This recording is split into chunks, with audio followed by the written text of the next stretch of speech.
On fait place à la mixité aujourd'hui sur We Do Biz, ici depuis le Forum de la mixité. J'ai l'immense plaisir de retrouver Delphine Lalu. Bonjour. Bonjour. Delphine Lalu, vous êtes directrice de la RSE et des fondations chez AG2R La Mondiale. Une question pour vous, j'aimerais connaître vos axes de travail sur la mixité et la diversité.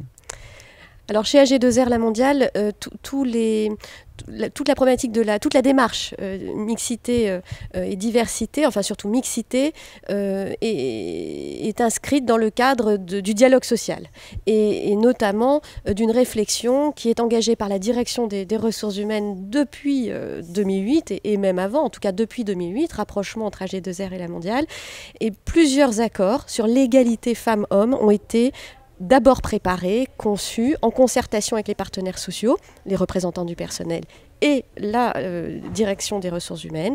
Et donc on a eu un premier accord sur la période 2009-2011 qui a été renouvelé et nous sommes au milieu, enfin à la fin du deuxième accord. Alors peut-être un mot à la fois sur les difficultés de mise en œuvre et puis aussi sur ce qui fonctionne le mieux. On veut vos petits secrets. Alors je ne parlerai pas de difficultés de mise en œuvre, simplement cela prend du temps. Voilà, je crois qu'il ne faut pas tant penser en termes de difficultés que de patience. Il faut être patient car la force du dialogue social, c'est qu'on prend le temps de négocier, on prend d'abord le temps de construire et ensuite de suivre les choses. Mais ça produit des effets et les effets, nous les avons vus très vite. Dès la fin du premier accord, nous nous sommes rendus compte que la part des femmes dans les postes de manager ou la part des femmes ayant accédé ou étant en situation d'accéder à un poste de manager augmentait quand même relativement rapidement. Delphine Lalu, quand on échangeait, c'est vrai qu'on parle souvent de la question de la rémunération et de la différence de rémunération homme-femme. Vous me dites finalement que ce n'est pas la vraie question. Alors c'est une vraie question, c'est une question très importante. Mais ce n'est pas la seule. Voilà, c'est une question très importante. Et là, je crois que là, chacun doit jouer son rôle. Et la loi doit jouer son rôle, la convention collective doit jouer son rôle, et les négociateurs aussi. Et je pense que ce n'est pas simple à traiter, mais c'est une vraie question. En revanche, ça ne suffit pas. Ça ne suffit pas pour traiter la question de la mixité. C'est bien l'ensemble du périphérique au salaire, l'ensemble des actions qui peuvent être mises en place par l'employeur qui doivent être regardées de près.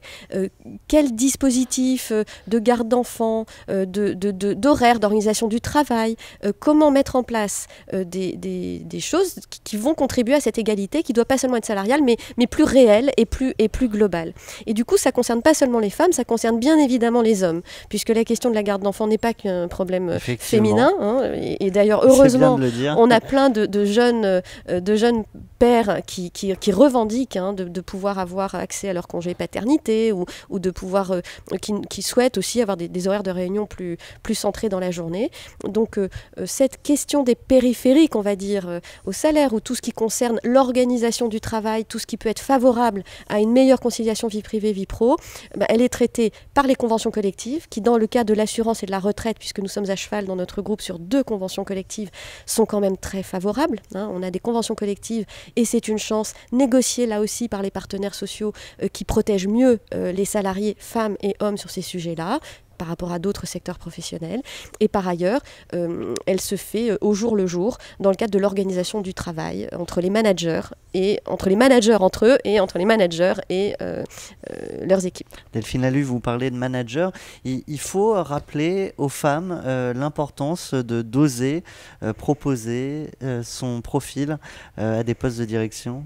Oui, alors je vais faire attention à ne pas dire que si les femmes ne sont pas au plus haut niveau, c'est de leur faute. Non, je ne dirais pas ça. D'abord, on ne les invite pas toujours à postuler. Et il y a encore des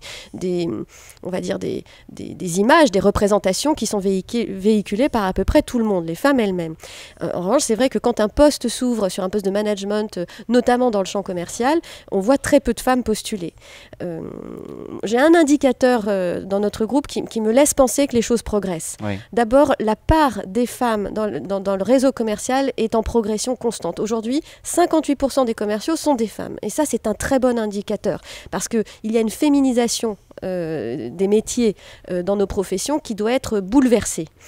Donc la première chose, c'est plus de femmes commerciales, ça c'est bon. Et par ailleurs, on a depuis 2 ans une femme qui est directeur régional, directrice régionale, vous avez vu, j'ai dit directeur régional, mais c'est pas neutre, parce qu'on appelle encore trop souvent les femmes directrices des directeurs, et elles-mêmes n'osent pas s'appeler directrices, parce qu'elles ont l'impression que ça fait directrice d'école, vous voyez, donc il y a une question de représentation. Mais donc on a une directrice régionale qui pilote un des plus gros réseaux commerciaux du groupe. Donc une belle tendance. Une belle tendance. Positive. Très rapidement, en 2 mots, qu'est-ce qu'on peut dire pour convaincre les hommes, et aussi les femmes d'ailleurs, de s'impliquer sur ce sujet de la mixité ? Que plus de la moitié de la population de notre groupe, 61,5%, sont des femmes.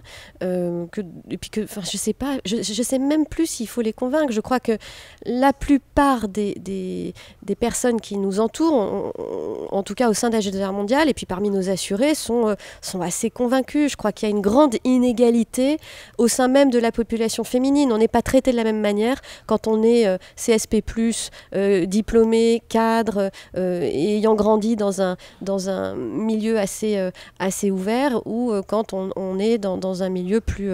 voilà, il y a des vraies disparités, on va dire des vraies inégalités sociales qui sont l'autre axe de réflexion. Ouais. Il n'y a pas que la question homme-femme, il y a aussi la question au sein de chaque catégorie des inégalités sociales qui peuvent apporter un autre regard aux politiques qu'on peut proposer. Eh bien, un grand merci à vous, Delphine Lalu, pour cet autre regard sur la mixité, sur l'entreprise.